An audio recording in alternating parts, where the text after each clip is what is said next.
How do you relate to fear? I mean, this applies to blogging and life. Your life will proceed based on how you relate to fear. When you feel the emotions of fear arise in your being, do you relate to fear by turning around and avoiding the fear? Do you attempt to bury the fear deeper by distracting yourself with something? Online streaming, Netflix, Hulu, TV, going to get a bite to eat, getting a drink of alcohol, doing drugs. Do you attempt to worm yourself around the fear? Do you do everything in your being to avoid the fear and the feeling of fear? If you make these decisions, you will have to pay the fear piper down the road because you can't get over something that's still in you. You may bury the fear, you may avoid it, you may really carefully engineer your life to live in your comfort zone. But fear always comes a knocking through mental illness, maybe more subtle, maybe deeper, through physical illness. And we see this happen quite often in the Western world, really around the world, but especially in the Western world. People bury fear for decades. They don't face it. They try to distract themselves. They work a job they may not like because it distracts them from facing their fears and why they didn't choose to live their dreams or do what they really wanted to do in life. And then they see all their fears. Am I doing this from the fear of criticism, from the fear of no, don't face that. Don't look. So eventually you have to pay the fear piper, and a lot of these folks become mentally ill, not necessarily going to an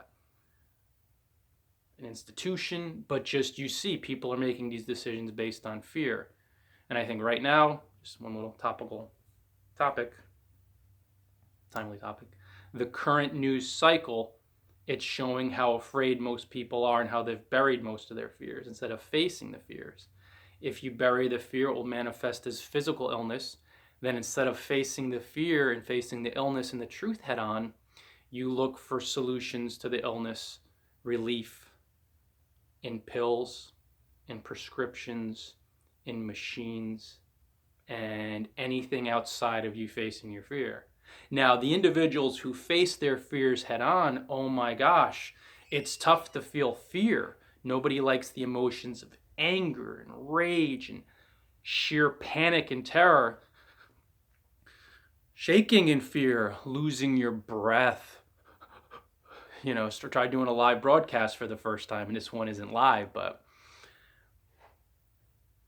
you become liberated from the fears when you face them and feel them, and then when you're liberated, they don't weigh you down and influence your decisions, and that's when you decide to begin living your dreams and doing what you really want to do. Come on down, Lovey. It's all right. It's not live. I can't edit it out, but I want to make my lunch. Yeah, make your lunch. Kelly Cooper. LiveLikeMyDaughter.com. So, I want to do a sponsor for that.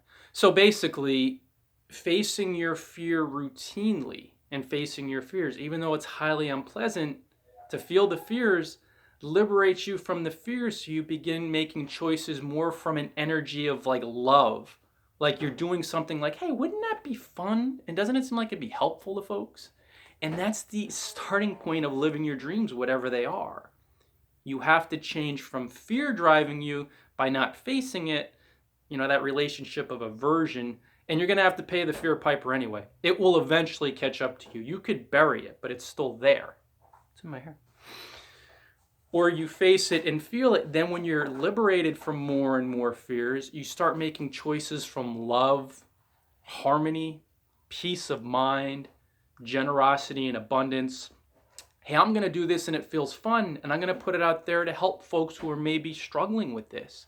You start being this person, your whole world shifts and your whole world changes.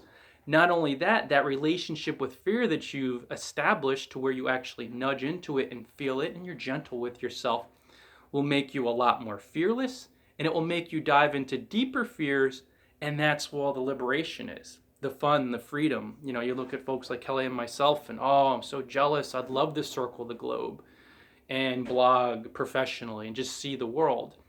It's your fear. That's the only thing that appears to be stopping you. And like all illusions, it's not true.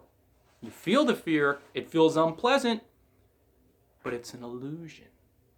And you have to feel that illusion again and again and again. And this is why I recommend meditating, doing Kriya Yoga, some type of morning ritual that expands your awareness so you could become aware of the fears you've been trying to duck and you've been burying.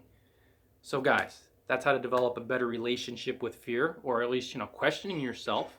If you want to live your dreams, this is how it happens, and inspire and empower people and be liberated. See, there's a link in the description field for this video. It's my ebooks link. I have over 100 ebooks. A lot of them are like related to this. One of them is 6 tips for conquering your fears, but related to the personal development side of blogging.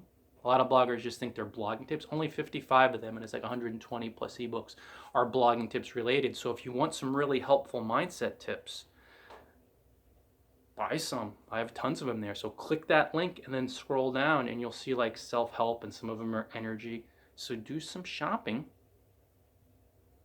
to liberate yourself and to be more fearless and to follow your dreams.